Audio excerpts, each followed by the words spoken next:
السلام عليكم عشاق ومتابعي قناه علي فلوق، كنتمنىكم تكونوا بخير وعلى خير. مرحبا بكم في نهار جديد وفيديو جديد.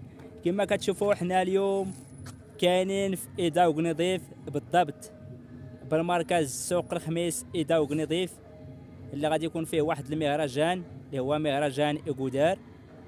ان شاء الله غادي نمشي باش نصور لكم الاجواء اللي كاينين دابا. تقريبا راه هادي 10 ونص 11 تقريبا، هادي مازال ما بداو. المهم ان شاء الله غادي نمشي باش نصور لكم الاجواء كما القاعده، وان شاء الله نتمنى هذا الفيديو هذا ينال الاعجاب ديالكم. وان شاء الله راه غادي نصور لكم ثاني احواش اللي غادي يكون هنايا، على ما قالوا غادي يكون احواش. المهم دابا غادي نوري لكم الاجواء اللي كاينه دابا هنا في السوق الخميس إيدا وقنيضيف. يلا تبارك الله عليكم الاخوان. اذا كما قلت لكم الاخوان الاجواء كما كتشوفوها هي. ان شاء الله غادي نصور لكم البلاكان، غادي نصور لكم مهرجان إيكودار، اجواء الناس راه كيتسناو. غادي نصور لكم كلشي هنا، داكشي اللي كاين هنايا.